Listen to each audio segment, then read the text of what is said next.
یہ رو کے کہ اس قبر کے عذاب سے رب کی پناہ مانگو اور اس کے لیے تیاری کر لو، یہ بڑا سخت دن ہے۔ حضرت سعد بن معاذ رضی اللہ تعالیٰ عنہ کا جب جنازہ تھا، فرماتے ہم جا رہے تھے تو 5-6 قبریں تھی، تو حضور نے فرمایا کن کی قبریں؟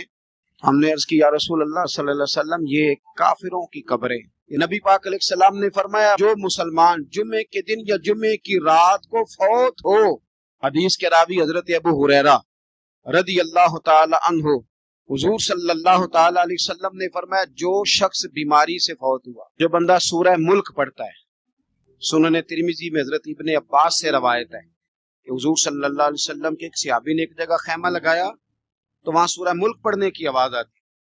سورہ ملک اتنی شاندار صورت ہے کہ نبی پاک صلی اللہ علیہ وسلم نے فرمایا یہ قیامت کے دن اللہ کی بارگاہ میں ناز سے جھگڑا کرے گی اور کہے گی اے اللہ یہاں تو میرے پڑھنے والے کو جنت عطا فرما یا مجھے قرآن پاک سے علیحدہ کر دے۔ اب عذاب قبر جو ہے، قبر کے اندر جو انسان کا عذاب ہے تو وہ بھی عالم برزخ کا عذاب ہے۔ میرے رسول کریم صلی اللہ تعالی علیہ وسلم نے نا کچھ چیزوں سے پناہ مانگی ہے، خود حضور نے، رسول کریم علیہ الصلوۃ والسلام نے پناہ مانگی۔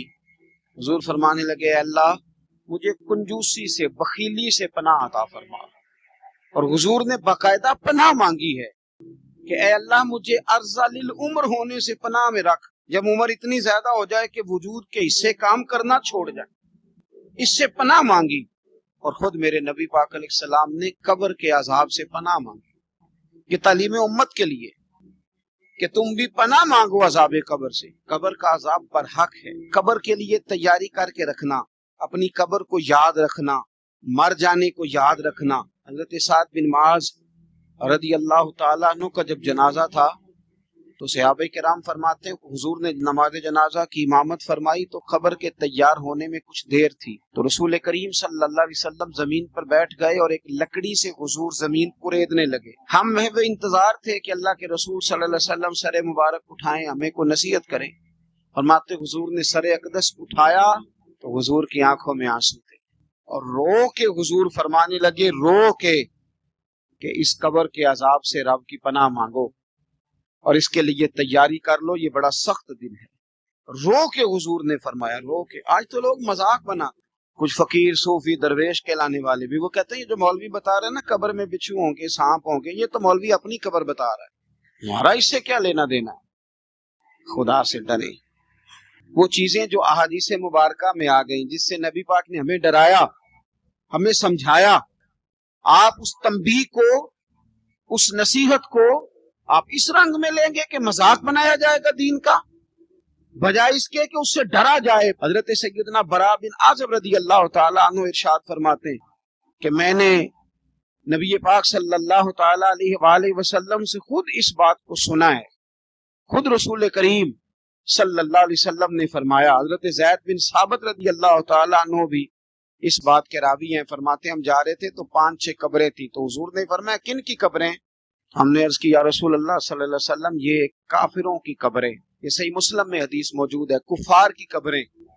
تو اللہ کے رسول صلی اللہ علیہ وسلم فرمانے لگے، ذرا حدیث کے لفظوں پہ غور کرنا، حضور فرمانے لگے اگر مجھے ڈر نہ ہوتا کہ تم اپنے مردوں کو دفن کرنا چھوڑ دو گے، اگر مجھے اس بات کا ڈر نہ ہوتا کہ تم اپنے لوگوں کو، مرنے والوں کو قبروں میں دفن کرنا چھوڑ دو گے، اگر یہ مجھے ڈر نہ ہوتا تو میں سناتا کہ قبر کے اندر کس طرح عذاب ہوتا ہے، تمہیں دنیا میں رہ کے میں سناتا، پر ڈر ہے کہ کہیں تم اپنے مرنے والوں کو قبروں میں دفن کرنا چھوڑ ہی نہ دو، اس لیے میں تمہیں یہ بات نہیں بتاتا۔ اور میرے رسول کریم صلی اللہ تعالی علیہ وآلہ وسلم نے پھر ارشاد فرمایا، اپنے غلاموں کی طرف نظر فرمائی، یہ بات کہہ کے کہ اگر مجھے ڈر نہ ہوتا کہ تم دفن کرنا چھوڑ دو گے تو تمہیں میں سنا دیتا کہ قبر میں کیا عذاب ہوتا ہے۔ پھر حضور نے صحابہ سے فرمایا چلو بھائی دوزخ کے عذاب سے اللہ کی پناہ مانگو، تو سب کہنے لگے ہم دوزخ کے عذاب سے اللہ کی، صحابہ نے کہا ہم دوزخ کے عذاب سے اللہ کی پناہ مانگتے ہیں۔ پھر نبی پاک صلی اللہ تعالی علیہ وسلم نے ارشاد فرمایا تم سب کہو کہ ہم قبر کے عذاب سے اللہ کی پناہ مانگتے ہیں۔ تو صحابہ نے کہا ہم قبر کے عذاب سے اللہ کی پناہ مانگتے ہیں۔ پھر میرے رسول پاک علیہ الصلوۃ والسلام نے فرمایا تم کہو، سارے یہ کہو کہ ہم ظاہری اور باطنی فتنوں سے اللہ کی پناہ مانگتے ہیں۔ تو صحابہ نے کہا کہ ہم ظاہری اور باطنی فتنوں سے اللہ کی پناہ مانگتے ہیں۔ پھر میرے محبوب علیہ السلام نے فرمایا تم کہو کہ ہم دجال کے فتنے سے اللہ کی پناہ مانگتے ہیں۔ تو صحابہ کرام نے کہا کہ اے اللہ ہم دجال کے فتنے سے تیری پناہ تیری پناہ میں آتے ہیں۔ نبی پاک علیہ السلام نے یہ الفاظ کہہ کے یہ بات بتلا کے ہمیں سمجھا دیا، ہمیں قائل فرمایا محبوب نے۔ یاد رکھنا، اس بات کو اچھی طرح سمجھ لینا کہ اگر مجھے ڈرنا ہوتا کہ تم اپنے مردوں کو دفن کرنا چھوڑ دو گے تو تمہیں بتلا دیتا کہ قبر میں کتنا سخت عذاب ہوتا ہے۔ میرے عزیز، کچھ لوگ ایسے ہیں جن سے عذاب قبر ہوگا ہی نہیں۔ میرے رسول کریم صلی اللہ تعالی علیہ وسلم نے ارشاد فرمایا کہ جو اللہ کے رستے میں شہید ہو گیا، یہ سنن نسائی میں موجود ہے، اسے عذاب قبر نہیں ہوگا، بلکہ ایک حدیث میں تو فرمایا حساب کتاب ہی نہیں ہوگا، اللہ بغیر سوال جواب کے جنت عطا فرما دے۔ کچھ لوگوں کو لوگوں کی بخشش پہ بھی مسئلہ ہی بنتا ہے کہ کوئی بخشا نہ جائے۔ اور ایک صاحب کہہ رہے تھے جی یہ کیا معاملہ ہے کہ جمعے کو بندہ مر گیا یا فلانا ہو گیا تو اس سے حساب کتاب نہیں ہوگا، اتنے بڑے جرم لوگوں نے کی، اتنے پاپ، اور جمعے کو مر گیا تو بخشا جائے گا۔ تو میں نے کہا جرموں کا بھی اسے حساب اللہ لے لے گا، لیکن میاں حساب کتاب کی ڈیوٹی نہ اللہ کی ہے تو بہتر یہ ہے کہ اسی کے ہاتھ میں رہے، تو نہ اپنے ہاتھ میں لینے کی کوشش کر۔ سنن ترمذی کی حدیث۔ ہمیں پتہ نہیں کیا مصیبت ہے، ہمیں پتہ نہیں کیا مسئلہ ہے۔ ایک جنازے سے میں نکلا، آپ یقین کریں کبھی کبھی کلیجہ پھٹ جاتا ہے۔ میں ایک جنازے سے نکلا تو میرے ساتھ ایک بندہ جنازہ پڑھ کے نکلا تو کہنے لگا جی پیر صاحب دیکھیں آج کتنی دنیا آئی ہے، حالانکہ یہ بندہ اس طرح کا تھا، اس طرح کا تھا، اس طرح کا تھا۔ میں نے اسے کہا یار تجھے تو فکر ہی لگ گئی ہے کہیں جنت میں چلا ہی نہ جائے، تو اس طرح کرنا جنت کے دروازے کے سامنے کھڑے ہو جانا ڈنڈا لے کے کہ میں نے نہیں جانے دینا۔ شرم آنی چاہیے ہمیں۔ اللہ فرماتے ہیں جنت اتنی چوڑی ہے جتنے زمین و آسمان، اس کی چوڑائی زمین اور آسمان کے برابر ہے، تو ہم تو اپنے علاوہ کسی کو جانے نہیں دینا چاہتے جنت میں۔ اور بس کریں، جنت خدا کا فضل ہے، اور اللہ فرماتے ہیں میرا فضل میں جسے چاہتا ہوں عطا کرتا ہوں۔ یہ سنن ترمذی کی حدیث، اور اس کے راوی حضرت عبداللہ ابن عمر رضی اللہ تعالیٰ عنہ، نبی پاک علیہ السلام نے فرمایا جو مسلمان جمعے کے دن یا جمعے کی رات کو فوت ہو اس کو اللہ تعالیٰ قبر کی آزمائش سے محفوظ رکھتا ہے۔ جو جمعے کی رات فوت ہو جائے یا جمعے والے، یعنی جمعے رات اور جمعے کی درمیانی رات چلا جائے یا جمعے والے، تو اللہ اسے عذاب قبر سے، تو میرے عزیز جو بندہ شہید ہو اس سے عذاب قبر نہیں ہوتا، جو آدمی جمعے کے دن یا جمعے کی رات چلا جائے اسے بھی عذاب قبر نہیں ہوتا۔ اور میرے رسول کریم صلی اللہ تعالی علیہ وسلم نے فرمایا جو بندہ ایک دن اور ایک رات، یہ حدیث صحیح مسلم میں، سنن ترمذی میں، مصنف عبد الرزاق میں موجود ہے، ایک دن اور ایک رات اللہ کی رضا کے لیے اسلامی سرحد پہ پہرا دے۔ میں اور آپ سوئے ہوئے، لیکن وہ لوگ جو فوجی بارڈروں پہ کھڑے ہیں، دیکھو مدینے والے محبوب کس کس پہ کرم فرماتے ہیں۔ ساری عمر نہیں، 24-25 سال کی سروس نہیں، فرمایا ایک دن اور ایک رات اللہ کی رضا کے لیے جو اسلامی سرحد پر پہرا دے، مسلمانوں کو کافروں سے بچائے، رب اسے عذاب قبر نہیں دے گا، اسے اللہ تعالیٰ اپنے فضل سے معاف فرما دے گا۔ ایک رات اور ایک، آپ کیا سمجھتے ہیں کہ ان فوجیوں کی کوئی چھوٹی شان ہے؟ ان کا کوئی چھوٹا مرتبہ ہے؟ ایک دن اور ایک رات اگر یہ پہرا دیں تو اللہ انہیں اتنا انعام عطا کرتا ہے۔ اسی طرح سن لو، یہ ذرا غور سے سننا، ابن ماجہ کی حدیث، اور اس کے علاوہ مسند ابو یعلا میں موجود حدیث کے راوی حضرت ابو ہریرہ رضی اللہ تعالی عنہ، حضور صلی اللہ تعالی علیہ وسلم نے فرمایا جو شخص بیماری سے فوت ہوا، قربان جاؤں میرے محبوب نے بیماری کا نام ہی نہیں لیا، فرمایا کوئی بھی بیماری ہو، فرمایا جو آدمی بیماری سے فوت ہوا اللہ اسے شہادت کی موت عطا فرمائے گا، اور وہ عذاب قبر سے اور قبر کے امتحان سے بھی محفوظ رہے گا، اور حضور فرماتے ہیں اس کو صبح اور شام جنت کے باغوں میں سے رزق دیا جائے گا۔ جو کسی بھی بیماری سے مرا، یہ لوگ بیماری سے مر رہے ہیں تو لوگوں نے اچھوت سمجھ رہے ہیں، اچھوت، یہ اچھوت نہیں ہے، اس لیے کہ لوارث نہیں، یہ خدا رسول کے ماننے والے ہیں، تم انہیں اچھوت کہہ رہے ہو اور مدینے والے رسول انہیں شہید فرما رہے ہیں۔ حضور نے فرمایا جو بیماری سے مرے شہید ہے، وہ قبر کے عذاب سے محفوظ رہے گا اور جنت کے باغوں میں سے اللہ رزق دے گا۔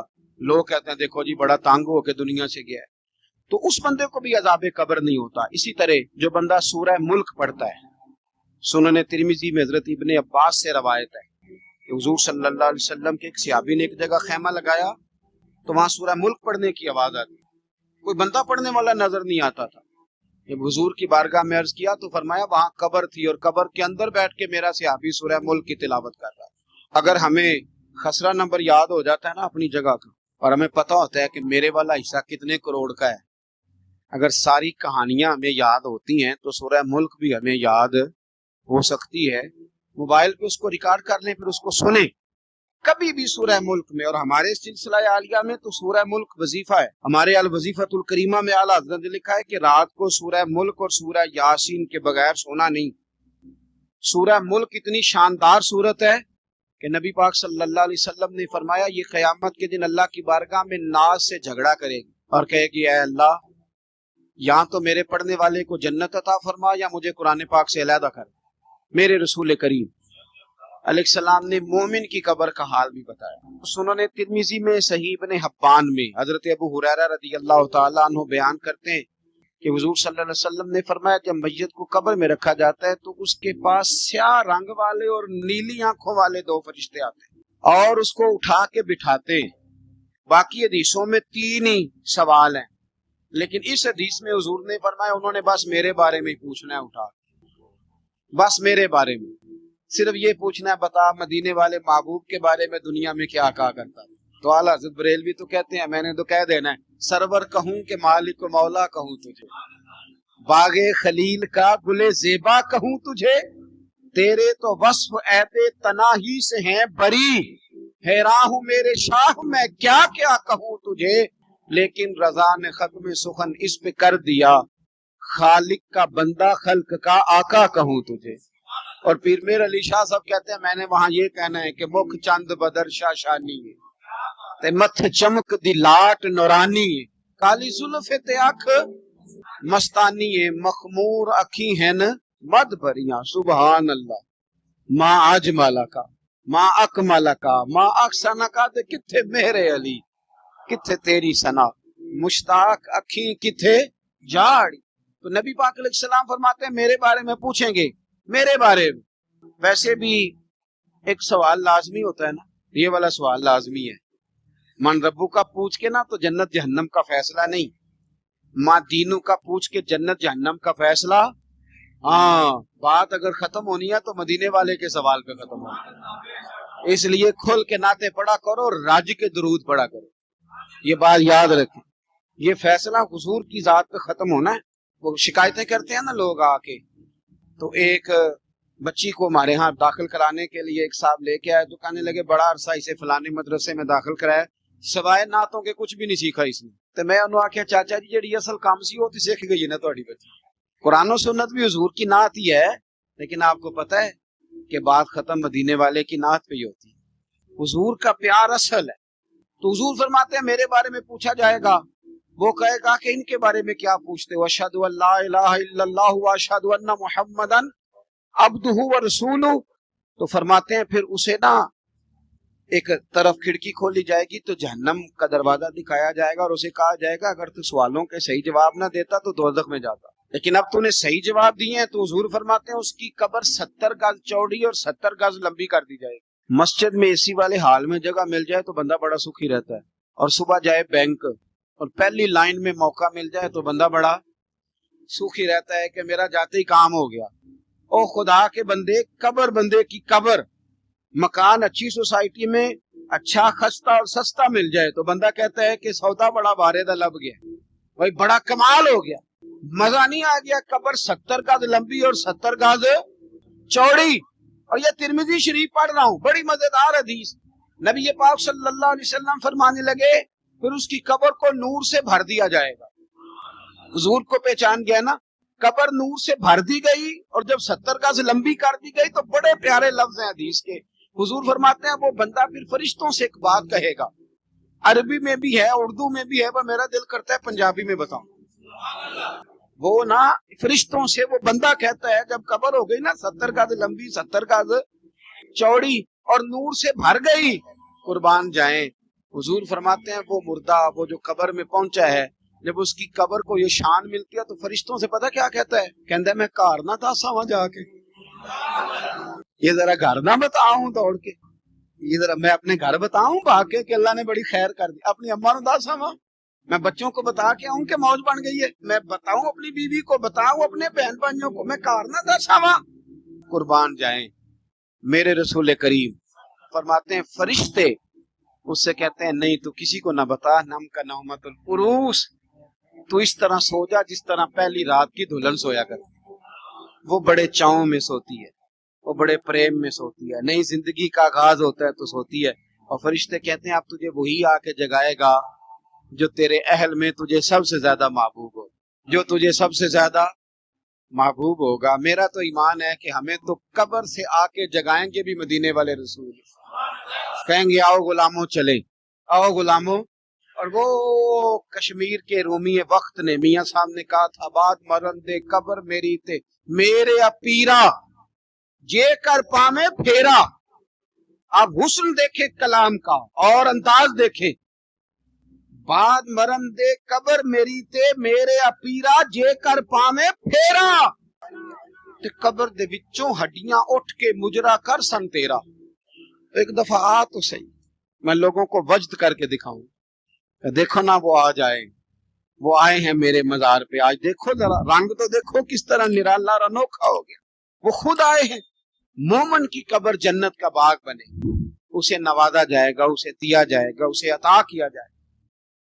ملا جامی نے اس کو لکھا ہے، ملا عبد الرحمان جامی کہتے ہیں سیدہ فاطمہ الزہرا کے پاس امام حسن اور حسین جب بھی جاتے تھے نا، بی بی صاحبہ یہ آیت پڑھ کے سناتی تھی، یہ آیت بی بی صاحبہ سناتی تھی کہ بیٹے نماز قائم رکھنی ہے، بھلائی کا حکم دینا ہے، برائی سے روکنا ہے، اور اس رستے میں جو مصیبت آئے گی اس پہ، اور ان ذالک من عزم الامور، بیٹے یہ معمولی کام نہیں، یہ بڑے عزم والے کام، یہ بڑے حوصلے والے۔ ماں جب ان لفظوں میں تربیت کرے، ماں جب کہے، دیکھا نا میرے بھائی، ماں جب سچ کا درس دیتی ہے تو بچہ سچ ہی بولتا ہے، اور اگر اماں کہے کہ بیٹے میں بات کرنے لگی ہوں تیری دادی کو نہ پتا چلے، یہ پھپھی کے سامنے نہیں کرنی، بلکہ کئی دفعہ اماں کہے ابا آئے نا رات کو تو اس کو نہیں بتانا، اور پھر اماں ٹھیک 15 منٹ کے بعد کہ بیٹا ہمیشہ سچ ہی بولنا، تو سچ بولے گا۔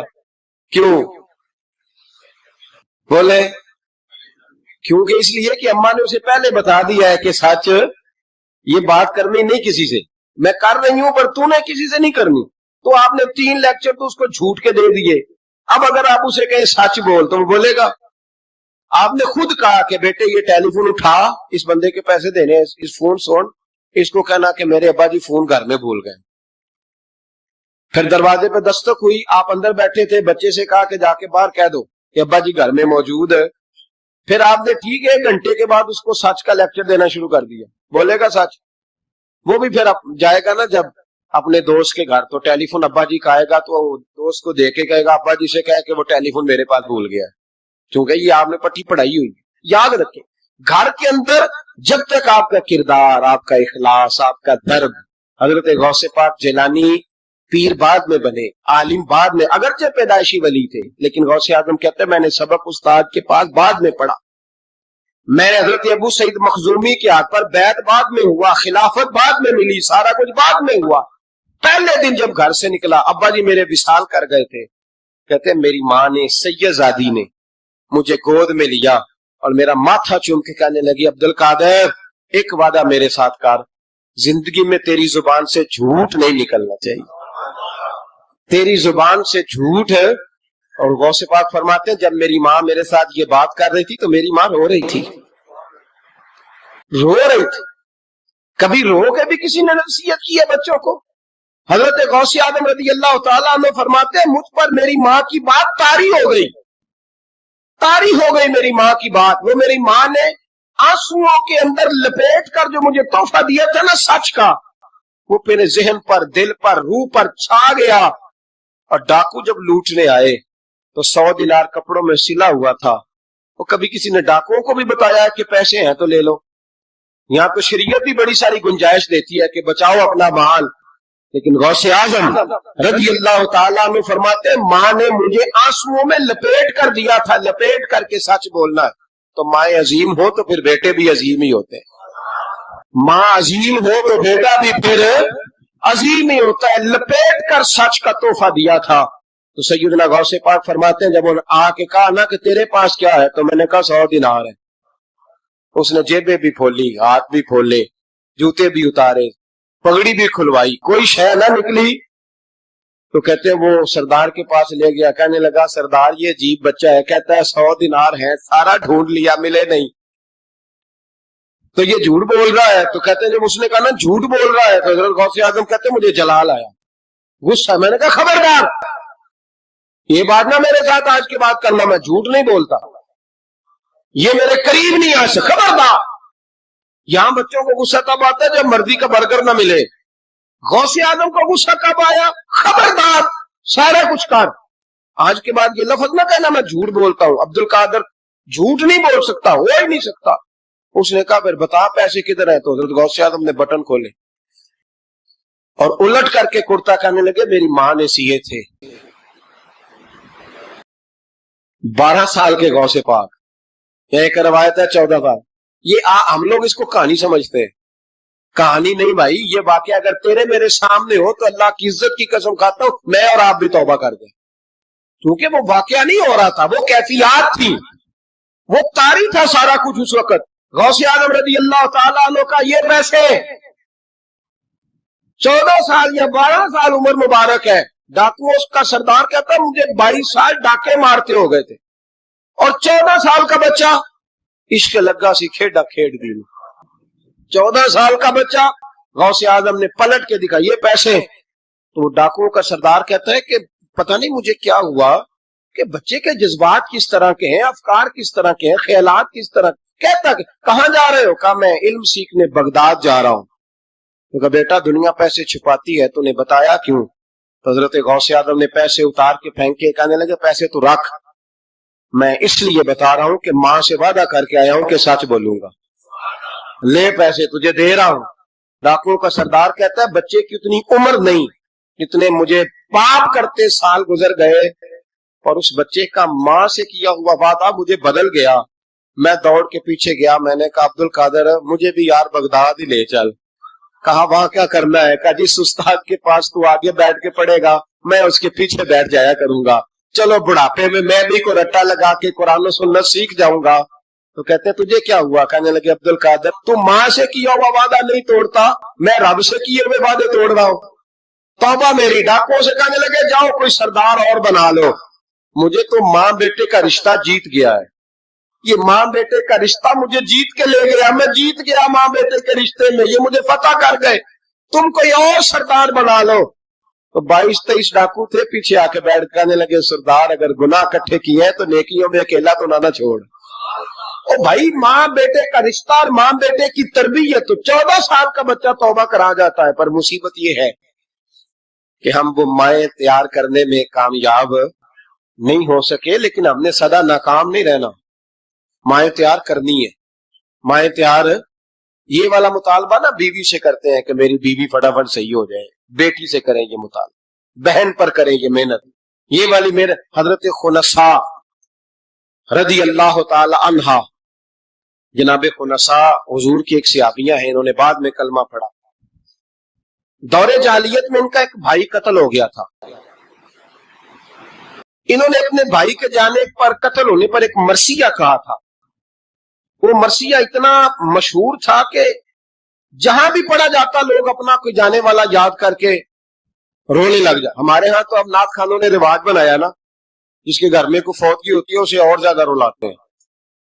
میاں صاحب تو شعر لکھ گئے تھے، کوئی یہ تو نہیں انہوں نے کہا تھا کہ سارے کلاتے ہی پڑے آجے، انہوں نے تو شعر لکھا تھا نا باپ مرے تے سر ننگا ہوندا تے پائی مرن تے کنڈ خالی تے ماما بعد محمد بخشا کون کرے رکھوالی۔ اب اس کو پتا ہے اس پہ روئیں گے بھی زیادہ، نوٹ بھی زیادہ دے، تو ہر جگہ جا کے نا بات یہی چھیڑ دیتا ہے۔ اب وہ بےچارے بچے پہلے سے زیادہ روتے ہیں، تڑپتے ہیں، حالانکہ حکم یہ تھا کہ جب کسی جاؤ نا فوتگی پہ تو ان کو رلانا نہیں بلکہ ان کو حوصلہ دینا ہے۔